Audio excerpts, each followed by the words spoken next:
Bonjour à tous, alors bienvenue dans cette vidéo qui va traiter des modes d'endormissement donc pour abaisser la consommation sur le STM32F407. Donc pour réaliser cette vidéo, j'ai utilisé la datasheet, donc le manuel référence à partir de la page 126 qui traite de ce chapitre.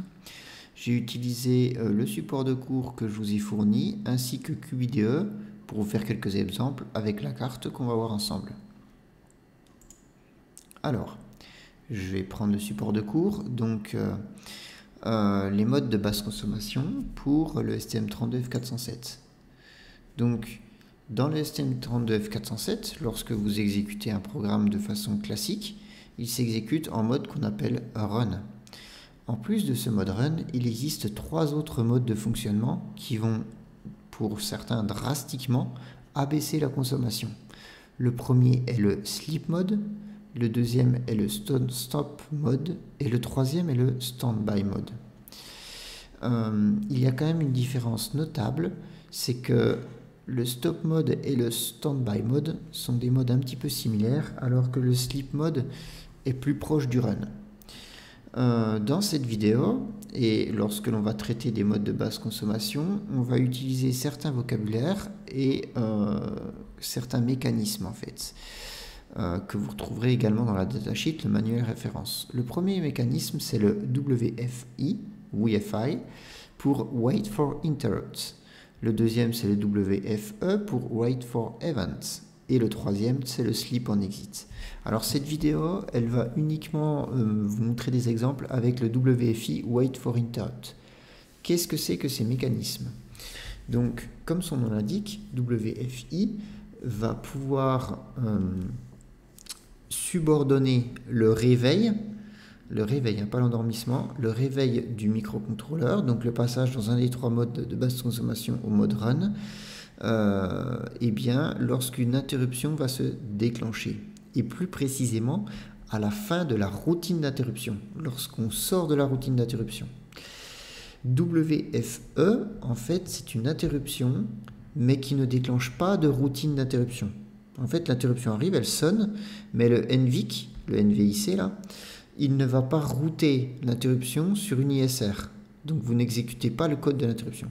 Et Sleep on Exit, en fait, c'est l'inverse des modes précédents. Les modes précédents, ça commençait par WTO, donc pour wait, c'est-à-dire qu'on va attendre soit un événement, soit une interruption pour réveiller le microcontrôleur.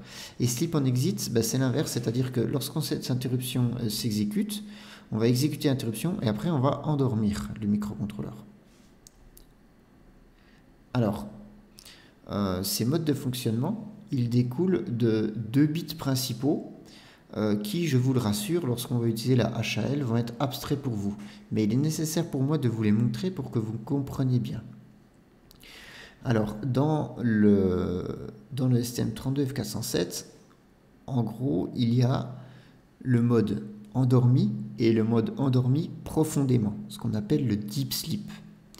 En fonction de si vous réglez le Deep Sleep à 1 ou à 0, on ne va pas avoir les mêmes modes du coup. Si le Deep Sleep est à 0, eh bien, on va être en mode Sleep. Si le Deep Sleep est à 1, on va soit être en mode Stop, soit en mode Standby. Et pour arriver à vérifier cela, on va utiliser le bit qui s'appelle PDDS, Power Down Deep Sleep. Donc, lorsqu'on a le Deep Sleep qui est à 1 et qu'on a 0 dans le PDDS, on va être en mode Stop. Lorsqu'on a le bit Deep Sleep qui est à 1 et le PDDS qui est à 1, on va être en mode Standby. Voilà.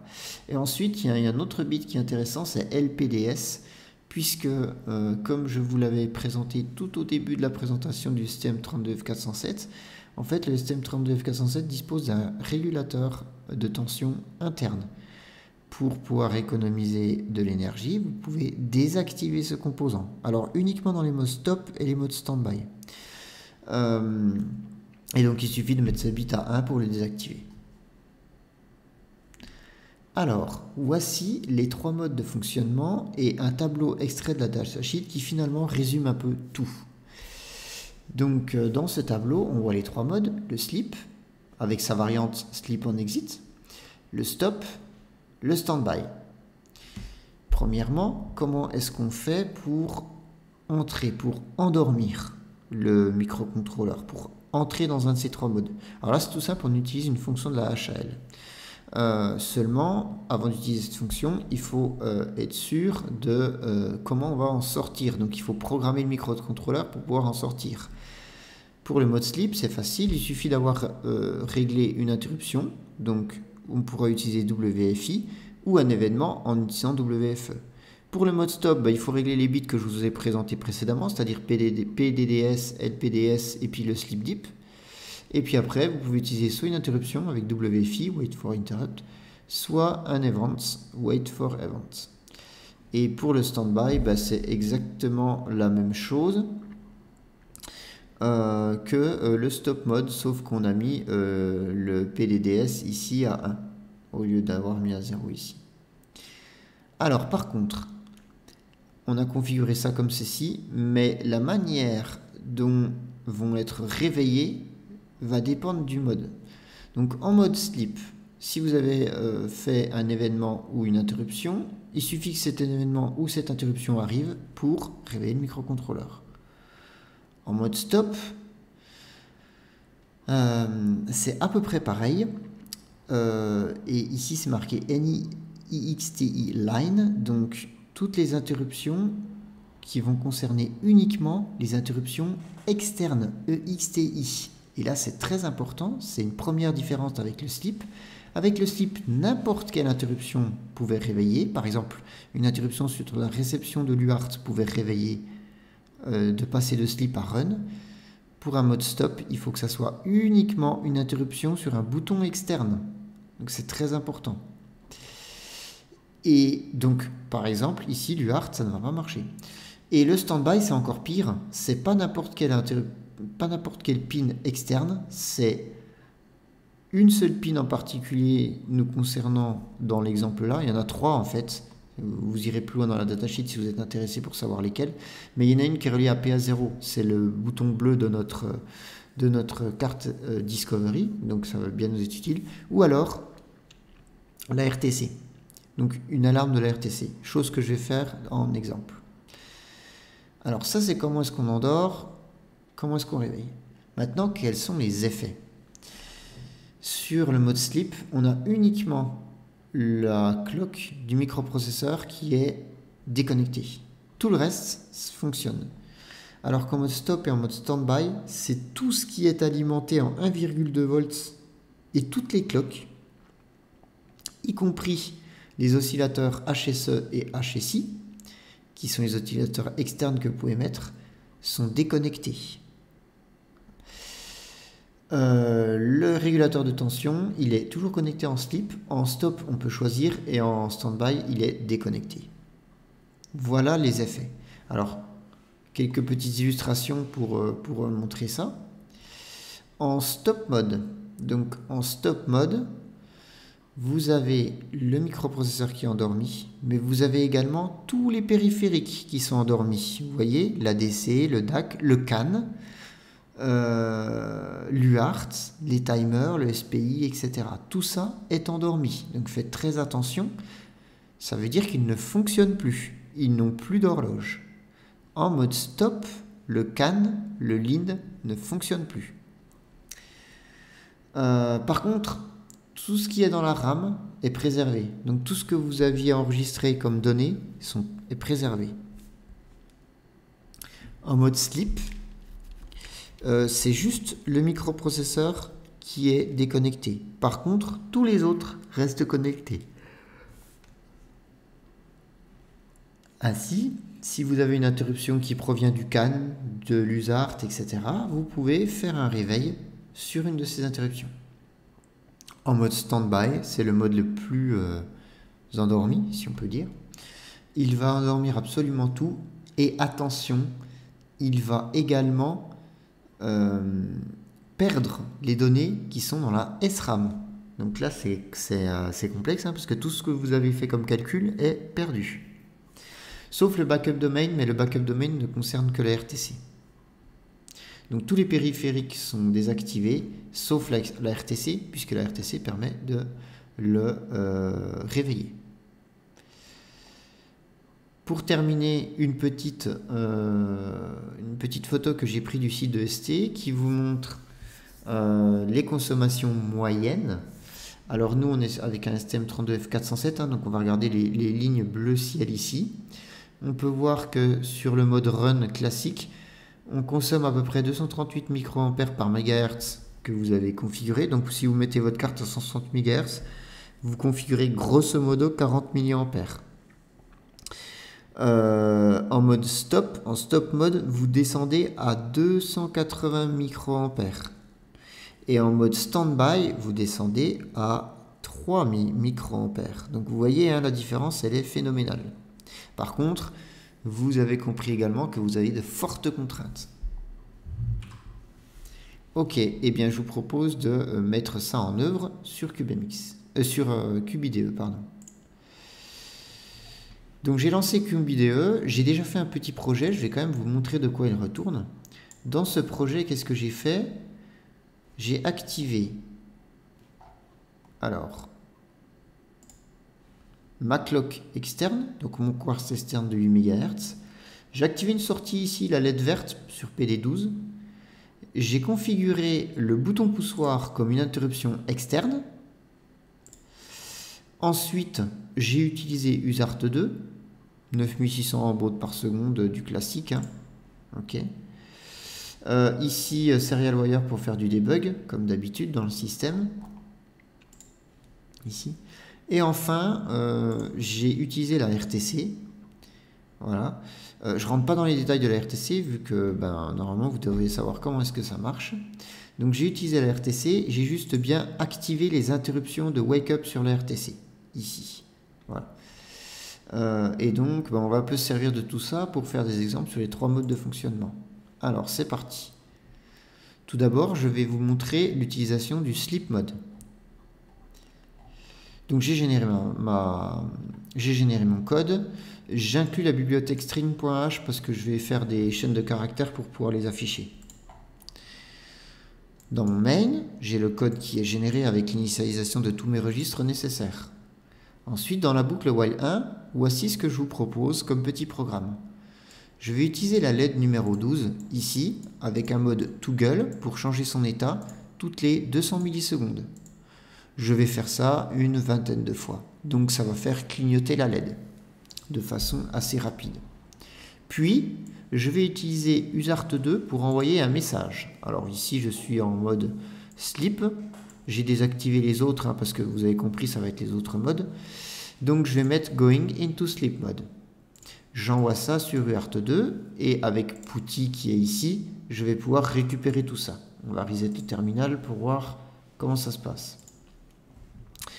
Donc, je fais clignoter une LED, un petit moment, j'envoie un message sur l'USART2 et après, je vais aller endormir le microprocesseur.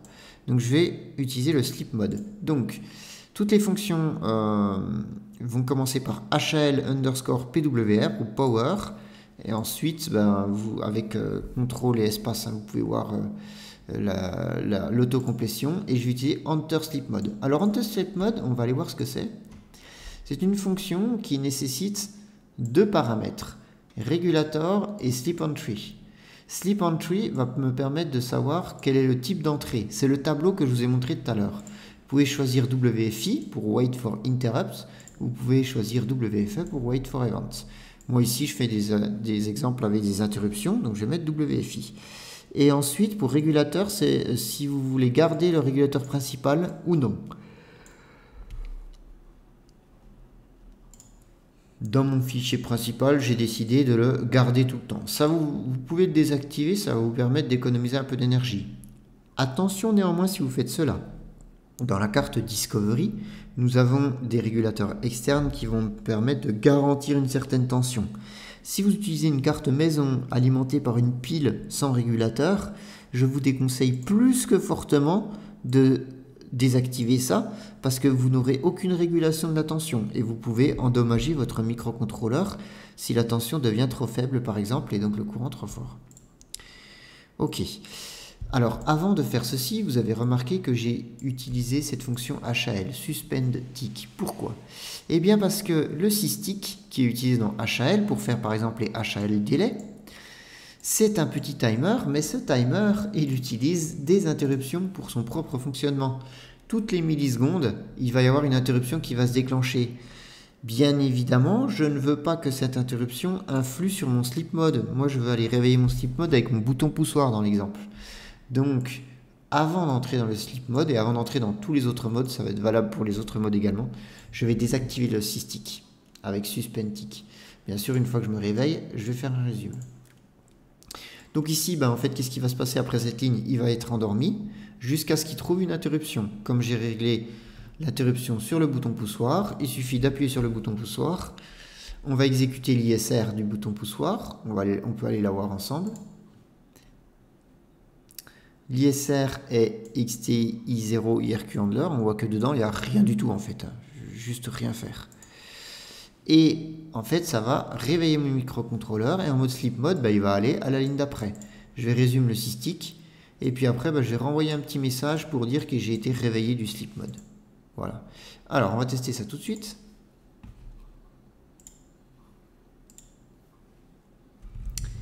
Donc, je charge le programme dans ma carte. Voilà. Et j'ai un premier message sur PuTTY, going into sleep mode. Alors, on a peut-être mal vu, je vais reset la carte. Regardez sur la webcam, je vois ma LED qui clignote correctement, une vingtaine de fois, et ensuite PuTTY qui me dit going into sleep mode. Si j'appuie sur le bouton poussoir bleu, qu'est-ce qui va se passer? Hop, sur PuTTY, j'ai le wake up, et comme je suis dans le while 1, il revient au début du while 1 et il refait clignoter la LED, et après il va se rendormir. Donc voilà pourquoi il me remet going into sleep mode. Je le réveille une deuxième fois, j'appuie sur le bouton bleu, on voit qu'il se réveille, il fait clignoter le LED et il se rendort. Donc voilà comment fonctionne le mode sleep. Très simple d'utilisation, En grosso modo, vous allez vous endormir au niveau de la ligne 136 ici, puis que dès que vous vous réveillez, vous continuez après. Bien entendu, dans l'interruption du bouton poussoir, j'aurais pu mettre du code, ça fonctionne sans souci. Alors maintenant, je vais vous montrer le mode stop. Dans un premier temps, on va faire exactement la même chose, sauf qu'au lieu de se mettre sleep, on va te mettre en stop. Essayons.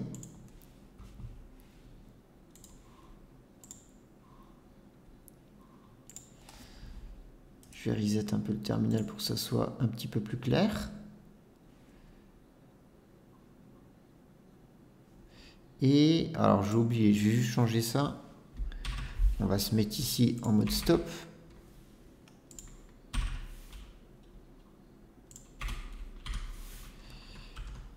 Voilà, on recommence.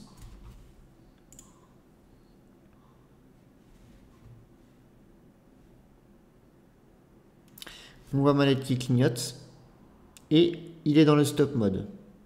Maintenant, si j'appuie sur le bouton poussoir, je remarque que ça ne fonctionne pas vraiment. Pourquoi? Là, j'ai ma LED qui se met à clignoter toutes les secondes, à peu près, et je ne suis pas sorti du stop mode. J'ai pas eu wake up from stop mode ici. Alors pourquoi donc? Eh bien, si on reprend un petit peu le support de cours, je vous ai dit que dans le stop mode, le HSI, HSE, donc les oscillateurs dont on utilise, sont mis à off, ils sont complètement désactivés pour gagner un maximum d'énergie. Mais ça impose quelque chose de très fondamental, c'est qu'il faut les réactiver obligatoirement lorsque vous sortez du stop mode. Et pour les réactiver, il faut refaire la fonction system clock config juste après être sorti. Donc je vais la mettre maintenant et je vais réessayer.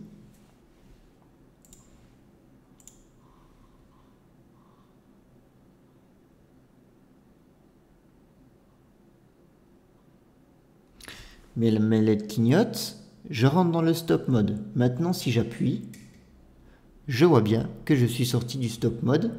C'est une boucle while 1 et il recommence. il clignote et il retourne dedans. Je peux rappuyer, hop, je suis réveillé du stop mode. Ça fonctionne parfaitement. Et là, ça fonctionne exactement comme le sleep mode. Sauf que vous pouvez vous amuser à prendre un voltmètre et un ampèremètre, pardon, et en enlevant ce jumper-là, vérifier la mesure de la consommation, vous allez être beaucoup moins énergivore en stop mode. Alors, je vais vous montrer aussi un autre exemple. Au lieu d'utiliser le bouton poussoir, je vais utiliser la RTC. Donc pour ce faire, j'ai activé la RTC tout à l'heure. Donc CubeMX m'a automatiquement généré un code que voici pour l'initialisation de la RTC. Dans ce code, en fait, je ne vais pas passer sur son initialisation puisque vous devriez le connaître. Vous avez fait un TP dessus. Mais je vais aller ici, là, et je vais commenter cette fonction. Bon, moi je l'ai déjà fait.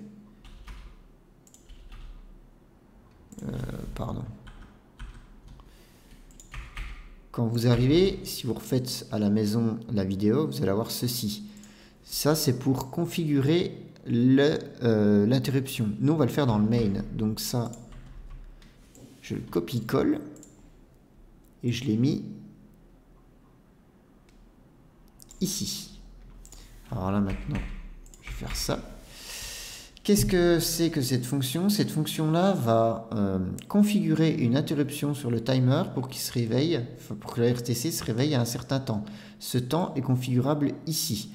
Je ne vais pas vous indiquer pourquoi j'ai mis 0x2710. Enfin si, je vais quand même vous indiquer, ça correspond à un temps de 5 secondes. Mais à vous, en épluchant la RTC, de voir comment est-ce que j'ai réussi à avoir cette valeur-là. Tout ça pour vous dire qu'une interruption va se déclencher quand vous arrivez à cette ligne-là, 5 secondes après. Ok? Donc, qu'est-ce que je fais? Je vais sur le stop mode, je configure mon interruption de la RTC, je rentre dans le mode stop. Et l'interruption va se déclencher toute seule et elle va réveiller le mode stop. On va essayer.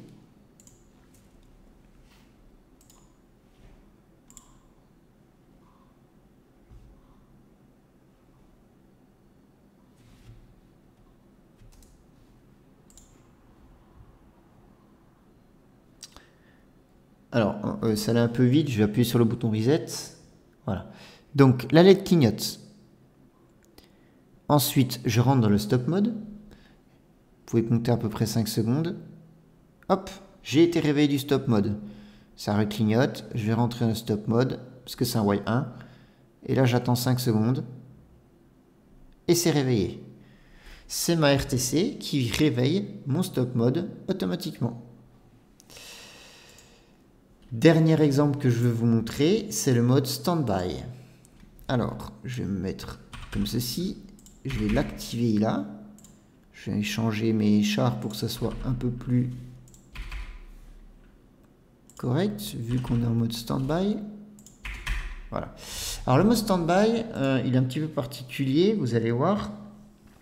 Parce que lui, en fait, c'est comme s'il resetait le microcontrôleur. Donc, pour qu'il fonctionne, j'ai besoin dans un premier temps de clear le flag WU, de wake up du power. Ce flag-là va automatiquement se mettre à 1 quand il est réveillé par le standby. Si vous voulez utiliser la wake up pin, c'est-à-dire le bouton bleu, là, le bouton poussoir bleu, il faudra également utiliser cette ligne-là, HAL Power Enable Wake Up Pin, et c'est le pin numéro 1. Sinon, ça ne fonctionnera pas. En mode standby, il faut activer ça en plus de ce que vous avez fait dans CubeMX. Et enfin, il faut que je clear le flag de la RTC, le flag de Wake Up de la RTC pour que le mode standby fonctionne. Donc je dois utiliser ces 3 fonctions-là. Ensuite, ça ne change pas, hein, je fais clignoter ma LED. Je dis que je vais rentrer dans le mode standby avec un petit UART. Je configure mon interruption pour qu'au bout de 5 secondes, ça sonne. Pendant ce temps, je suspends le stick pour pas qu'il déclenche. Et je rentre dans le mode standby. À la sortie, je fais ceci. Mais, vous allez voir, ça ne va pas se passer tout à fait comme ça. On voit ça tout de suite. On charge le programme.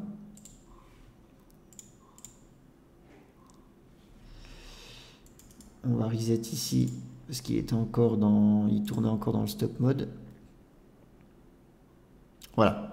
Donc, on va refaire un petit reset. La LED clignote. Je rentre dans le mode standby. J'attends 5 secondes. Et là, je vois que la LED clignote et je rentre dans le standby. Ça attend 5 secondes. Ça reclignote. Ça rentre dans le standby. Alors, on a l'impression que ça marche. Mais il y a quand même quelque chose qui ne marche pas. Je n'ai jamais le wake up from standby ici. En fait, le mode standby, tout ce que vous écrivez en dessous de cette ligne-là, c'est-à-dire tout ça, ne va jamais être exécuté. Pourquoi? Parce que le mode stop reprenait là où il s'est arrêté. Le mode standby, lui, en fait, c'est comme si vous appuyez sur le bouton reset du microcontrôleur. Sauf que on peut détecter que c'est pas un reset parce que quand le microcontrôleur redémarre, le wake up flag ici est mis à 1. C'est pour ça que je le mets tout de suite à 0. Donc attention, le mode standby, vous voyez, hein, la consommation est drastiquement réduite, mais là, il y a quand même une sacrée contrainte. Hein, c'est quand vous endormez le microcontrôleur, c'est comme si vous appuyez sur le bouton, noir et vous restez appuyé dessus, puis après vous le relâchez au bout d'un moment quand vous voulez. Ok. Donc pour résumer, le mode sleep, c'est le mode qui permet de moins d'économiser de l'énergie. Néanmoins, tout est actif. Donc vous pouvez faire du CAN, du LIN, tout ce que vous voulez, enfin une interruption en fait, pour réveiller le microcontrôleur. Le mode stop, quant à lui, il est beaucoup plus restrictif. Par contre, vous économisez énormément de consommation. Donc en gros, dès qu'on s'endort sur le mode stop, on ne va plus rien faire. Et enfin, le mode standby, c'est la même chose, sauf que on économise encore plus, mais lorsqu'on rentre en mode standby, c'est pour faire un reset derrière. Ok. Voilà, c'est tout pour cette vidéo. Vous pouvez vous amuser à la refaire à la maison. Je vous souhaite bon courage.